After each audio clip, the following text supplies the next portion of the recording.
This is part 2 of a series on escapes from death, or death exits. And when we left off from part 1, we were looking at the first mention of leading captivity captive, being the story of Deborah and Barak, who led a battle from Mount Tabor and descended down upon Sisera and his troops. And we were told in Judges 4:16, you'll see it on your screen there, but Barak pursued after the chariots and after the hosts unto Hachereth of the Gentiles, and all the hosts of Sisera fell upon the edge of the sword, and there was not a man left. In this battle, we are told that they killed every man. So when we see the Song of Deborah in the next chapter, in chapter 5, which I have back here on my screen, I can get it for you. And the Song of, Judges 5:12. It says, "Awake, awake, Deborah, awake, awake, utter a song, arise, Barak, and lead thy captivity captive." In saying that, they say, well, who are the captives? You killed every man. There's nobody left. And the answer is, I think I mentioned in our last segment, is that it had to be countrymen who had been conquered by King Jabin, and now they were liberated. So the first mention in the Bible, first mention is important, lets us know what's to come. Often it's a clue as what's to come. It says the leading captivity captive was rescuing those who were once countrymen and once free but had been captives. So now we come to Psalm 68, and we really get a different look here. Let me go to it on view. Here we are. I use an example. This is actually the wall that you can see, part of the wall you can see around Jerusalem today. It's still a walled city, at least the old part of the city. Most of this wall does not date back to the time of Christ or before, but some of it is very ancient and does. But what's interesting here is David took the city. When he's speaking in Psalm 68 about conquering enemies and leading captivity captive into gifts, we don't know which victory he was really talking about. It could have been this victory. So let's look at it. Then in Psalm 68:18, we see a very different set of captives. The captives of Psalm 68:18 were former enemies of King David who had been defeated by him. And once overthrown, they willingly submitted to David and gave gifts to him. They were once the rebellious. That's what it says in Psalm 68:18. He received gifts from the rebellious. But after suffering defeat, David received gifts from them. There's an interesting story with it. You can look at it more. David angered God by taking a census, and a plague was upon them. And the angel of the Lord was about to destroy the city of Jerusalem.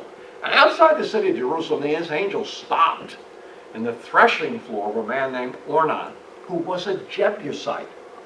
Now, the Jebusites controlled that city. It was such a fortified city when David took it. The Jebusites, instead of preparing for battle, they laughed. You're not going to take Jerusalem. You got to be kidding me. They thought it was a joke. Well, David took Jerusalem. He obviously did not kill all those Jebusites. But this Ornan, when he sees the angel of the Lord, and David says, here, you can have the threshing floor. I'll give it to you. Oxen, I use on the threshing floor. Take the oxen. You can use them for sacrifice. He was like this man, or these men in Psalm 68:18, who were defeated by David, but then willingly gave gifts to him. Ornan may have been part of what it was speaking of here. That the Jebusites in Jerusalem, once defeated by David, grew to love him and actually give him gifts. So, from there, let's see. The verse where you can find this, it's two places in the Bible. One of them is in Chronicles, I have listed here. Ornan the Jebusite tried to give his threshing floor and oxen to David in Chronicles 21, verses 14 through 27. We know that when David purchased that land and they decided to build a temple, they built it on Ornan's threshing floor. He tries to give it to David, says, no, I'm not going to sacrifice free of charge, it's going to cost me something. And David purchased it. The temple sits there to this day. Now, if you will, land an enemy attempted to give to David. Once a rebellious one. But not forever. So, we have two different kinds of leading captivity captive here. Thus Barak set friends and countrymen free, when he led captivity captive. But King David conquered enemies and led away enemies as he led captivity captive. So we have a question here. So when Paul speaks of Jesus leading captivity captive, when he descended and ascended from the lower parts of the earth in Ephesians 4, verses 8 through 10, were those captives, were they friend or were they foe? And the answer is they were both. I have an explanation here for you. There's no mistakes in the scriptures. God is revealing two sides of the same coin. In Judges 5:12 and in Psalm 68:18, those saints of old were spirits happily residing in Abraham's bosom. They were former foes. Now you think about it. People living before the time of Christ. You're born with an old sin nature. You're a rebel, if you will, from birth, and that's in Psalm 51:5 and Psalm 58:3. At some point in your life, you have to come to this place where you say, God is God, and I'm going to submit to him. I'm going to rely on him, I'm going to believe in him. Instead of myself or my idols, I'm going to trust in God. So every one of those saints of old, residing in Abraham's bosom, were former rebels. They were born rebels.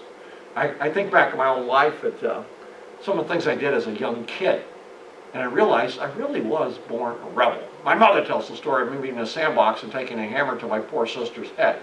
Fortunately, she went on to be a lawyer, no brain damage done, but this is as a 3-year-old I could get nasty in.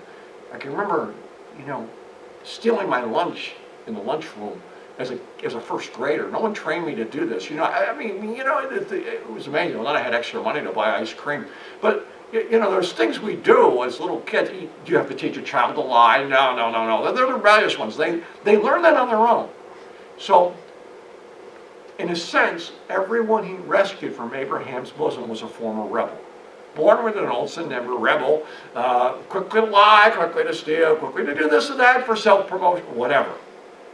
But then the second picture is a little different. This is more beautiful. I'll show you the scriptures are there in front of you now. You can see why I say rebellious from birth. Psalm 51:5. Behold, I was brought forth in iniquity, and in sin my mother conceived me. That's from birth. And in Psalm 58, the wicked are estranged from the womb. They go astray as soon as they are born. That's all of us. At some time there has to be a repentance and turning. We're former rebels that God has saved, whether before Christ or after Christ. Now, Spurgeon, I think, said it much better than I did. He obviously did. Watch how he said it. The saved may well adore their Lord for his conquest in them, since the arrows of their natural hatred are snapped and the weapons of their rebellion broken. What victories has grace won in our evil hearts? How glorious is Jesus when the will is subdued and sin dethroned. As for our remaining corruptions, they shall sustain an equally sure defeat, and every temptation and doubt and fear shall be utterly destroyed. Charles Spurgeon. That's the defeat we're talking about, and that way those who were once foes could be delivered. And God's not making a mistake here with Judges. Those who are leading captivity captive are friends. Psalm 68:18, they're enemies. It's two sides of the same coin. And here's the other side. I think it's really beautiful to look at here. For the other side of the coin, we, like all the saints who lived and died before Christ's death and resurrection, were made in the image of God. That's the other side of looking at us. We were made in the image of God, Genesis 1:27, but that image has been terribly marred by a sinful nature dwelling in us. Yet, this is really true, there still resides in each of us, lost sinners, an unquenchable longing to be free from our fatally flawed humanity and to know and be like our Creator. Paul expresses this desire. He's expressed as a saved man. But he's not the only. I believe we have this desire to some degree even before we're saved. Romans 7:24. O wretched man that I am, who will deliver me from this body of death? I can remember myself a few months before becoming a Christian, just being kind of depressed and disillusioned and saying there must be another way to live. But I don't know what it is. Like I remember, partying and being wild, trying to be free and do crazy things and break all the rules. And anyways, and it was empty, including not all the time, but there was some drug use in there, and probably more than should have been. But it was empty. And I said, well, I'll be a good boy. I'll work hard. I'll try. I'll do what my parents told me. I'll study hard. I'll be a good college student. I was bored to death with that, too. I said, there must be another way to live. There's something missing. What is it? And I believe that is really in each of us. Some of us just say, forget it, you're a dreamer. And I said, no, I hope there is another way to live, and I hope somehow I find it. And then someone presented the gospel to me and gave me an alternative. I can believe on Christ and begin to experience His life, and I was not happy with my life.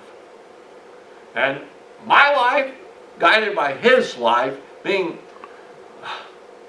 it was like heaven. And that's why I'm still preaching today. Now, so, here we are. Unfortunately, we've been captives for sin for so long that we don't exactly know what it is to be free, or where to find the liberty of heart and soul. This is true. We want to be free. We don't know how to do it. To make matters worse, we tend to go looking for the liberty God so longingly wants to give us. We look for it, guess what? In all the wrong places. So how does God respond to that? And this is where the scriptures we've been looking at get really exciting. By the way, if you look at the picture there, it's a Christian in Sudan. Sudan, the desert area of Africa. I think I'm saying it right. My brain is not working completely here. That's normal. But anyways, it's an interesting picture because Christians are persecuted, put to death, live in fear of death, captivity, torture, rape. But he's reading his Bible. As he reads the scriptures, he's finding, that joy, that comfort, that life that he doesn't have within himself. God's compassionate response to this desire in each of us, it's in each of us, to be truly loved and truly free. The heart of our estranged Father in heaven says something like this: please, someone, please, arise, set them free. We see that in the Song of Deborah. It says, awake, awake, Deborah, awake, awake, utter a song, arise, Barak, lead thy captivity captive, set them free. And that's the heart of God, and He's looking for someone to help with that. And we see it in the scriptures in many places. You're going to see a lot of scriptures here on this. This is God's heart. It's coming out in the Song of Deborah. It's coming out in Ephesians where He leads captivity, His heart to win, His heart to save, His heart to help. Isaiah 59, 16 through 18, speaking of Messiah Jesus, He saw that there was no man. This is God the Father looking. There was no man to help. There was no one to set them free. And He wondered that there was no intercessor. Therefore, His own arm brought salvation for Him. Jesus here is described as the arm of the Lord. We see Him living this out in Matthew 9:36, the next verse on your screen. But when He saw the multitudes, He was moved with compassion for them, because they were weary and scattered like sheep having no shepherd. Again, and this is of course the most famous of all New Testament verses probably, John 3:16. For God so loved the world that He gave His only begotten Son. Why? Son, go, set them free. This is the message here. And then we see it in Luke as He's ministering. He actually spoke this, I believe, in His hometown in Nazareth. And he's quoting from Isaiah, the great prophet. He says, the Spirit of the Lord is upon me. This is Messiah Jesus speaking in His own hometown, in His own synagogue. Because He has anointed me to preach the gospel to the poor. He has sent me to heal the brokenhearted, to proclaim liberty to the captives. I have come to set captives free. This is the heart of God, and this is who He was and what He did. So, and recover His sight to the blind, to set at liberty those who are oppressed. Someone set them free. Messiah Jesus did this. So we see in John 8:36, therefore the Son makes you free. You're free indeed. Now, to add a little background When Paul speaks in Ephesians, we'll see it here on our screen actually, it's an interesting picture here because it's an engraving of a real, what we call a Roman triumph. And that's what he's getting at. When he said, led captivity captive, everyone in the Roman Empire, in the Roman world, knew this was part of what we call today, and they called then, a Roman triumph. And what it spoke of is a great Roman general winning a decisive battle. We'll see that he had to kill at least 500 soldiers of the enemy troops, taking captives, notable captives with him, bringing them back to Rome, parading the booty he'd taken in that conquest, and the captives, parading them around the city of Rome. And those captives were leading captivity captive. So that meant something to them. They thought of pageantry, of joy, of celebration, of victory. And obviously, when Jesus takes souls from Abraham's bosom and resurrects some of them, takes all of them to heaven, we have an incredible conquest and victory on display here. This is the most magnificent victory in all of human history. So he compares it to the most magnificent victory the Roman world knew. There's a picture here of this going on. Obviously, you can see the menorah. And it's a carving in the Arc of Titus in Rome. And what did it depict? When there was a Jewish revolt from 67 to 70, and when they were defeated, they came back with captives, they came back with booty, they looted the temple, they brought these things, they brought them in display in Rome. And so they made an ark and a carving of what they took from the temple in Jerusalem. This was a great victory they were celebrating. They were leading captivity captive. Lots of booty and plenty of enemy. So the Ephesians, they're Gentile people. They're in the Roman Empire. They know what it is to lead captivity captive. They know what a Roman triumph is. This is all coming to mind. Paul is creating a word picture here for them to imagine a great victory has taken place. I've really described all this here, so I'm going to skip there and go to a description, a quote I took, just to give you a surmise of a Roman triumph. To the glory of the Roman triumph, this was the official welcoming parade given to a victorious Roman general whose armies killed at least 5,000 enemy soldiers, gained new territory for Rome, brought home rich trophies and important prisoners. That's the leading captivity captive. The general rode in a golden chariot surrounded by his officers, and in the parade he displayed his treasures and prisoners. They were both proof of his victory. So Paul is likening this great Roman conquest and taking prisoners and marching them in a parade and a celebration to what Christ did when he led captivity captive from Abraham's bosom. Now, you think about it here. There is no greater conquest than the one who descended into the lower parts of the earth and led captivity captive into the third heaven. One cannot conquer a more cruel, heartless, terrifying, and treacherous foes than sin and death. Is there anything greater you could beat, you could defeat? Is there any more nasty, miserable, rotten foe on this planet? Is there any greater enemy? Death is cruel, it's hard. And so is sin. If you can defeat sin and you can defeat the death that sin causes, you have the greatest victory that's ever been known. And so he compares it to the greatest victory that the Romans knew. Well, leading captivity captive was only made possible because a resurrected man possessed in his being 5 fresh wounds displaying innocent, sinless human blood. We know this from John 20:20, and then verse 27, and Luke 24:39. Jesus showed the wounds of his hands, his feet, and his side to his disciples. He'd been raised from the dead. His brutal beating, the stripes on his back had all disappeared. They'd been healed. 5 fresh wounds were still there. He had fresh blood. So when he ascended, he had blood that he could bring to heaven, innocent, sinless blood. Now, a little bit, we even get a little picture of what he did with that blood in heaven. Just little glimpses here and there. With fresh, innocent human blood from unhealed wounds in his hands, feet, and side, Messiah Jesus ascended into heaven with all those in Abraham's bosom who had faithfully been waiting for that in a place of comfort. They were waiting for an acceptable sacrifice for their previous sins.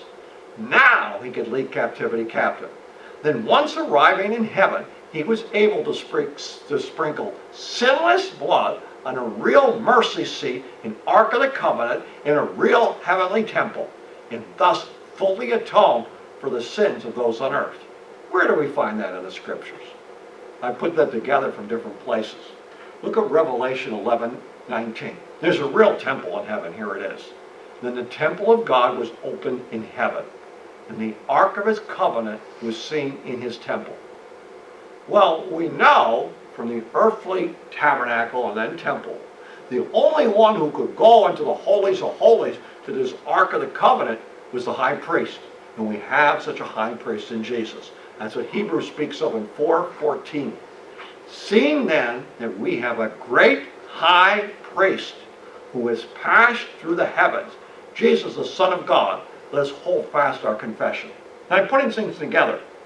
His resurrected body has fresh wounds. He has fresh blood. He is the high priest. He ascends into heaven. There's a temple there. Well, what does the high priest do? His job is to sprinkle blood on that mercy seat. That he did it with absolutely innocent, pure human blood, paying for all of our sins. This is victory, as no other victory has ever been known. So, now, one little other aspect, like I say, he's demonstrating a complete, absolute victory over sin and death. And if you will, over the demons of hell and the demons that traffic in this atmosphere. And we see that in a couple of places. We're going to look at it in Colossians chapter 2, verse 17 in a moment. But I'm going to remind you in Psalm 68, it says, "Let God arise, let his enemies be scattered." When he rose from earth after speaking to Mary and ascended, the demons in this atmosphere, particularly ruling authoritative demons, tried to hold him down. They did not succeed. Look in Colossians 2:13 through 17. We, New Testament, get a full explanation here. "And you being dead, with reference to your trespasses and the uncircumcision of your flesh, he gave life together with him, having in grace forgiven you all your trespasses, having obliterated the handwriting document consisting of ordinances, the one which was against us, which was directly opposed to us. And he removed it out of the midst, with the result that it was no longer there." I like that. "Having nailed it to the cross," obliterated the record of your sins. "Having stripped off and away from himself the principalities and authorities." These are ruling demons. He stripped them off from himself. In the Greek, it literally says stripped off. He tore them off his body, if you will. He would not allow them to hold them down. It says boldly making an example of them, leading them in a triumphal procession in it. They were not going, and they were not holding him down in this one.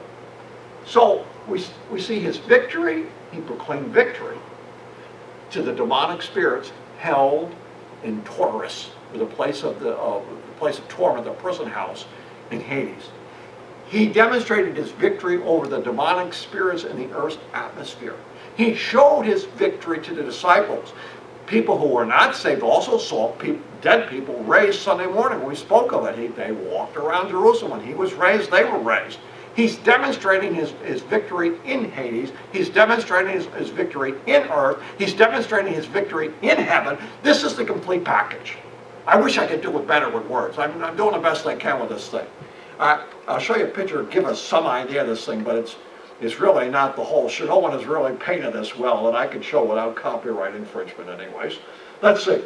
Imagine the exhilarating, exuberant, abundant joy in heaven on Resurrection Sunday, when God the Father and all the holy angels rejoice at the appearance of our victorious Lord, arriving in heaven with fresh, sinless blood in every godly soul who's ever died in faith. The spirits or soul bodies of Abraham, Isaac, Jacob, King David, all the prophets, all the saints of old, they're arriving in heaven with him. We have to imagine they paraded with him in heaven. And there was a glorious rejoicing there. This is the power of his resurrection in Philippians 3:11. Incredible. We're going to stop there. We have this incredible victory that Christ has given us, and he did lead captivity captive. And you say, however we say it, deliverance from death.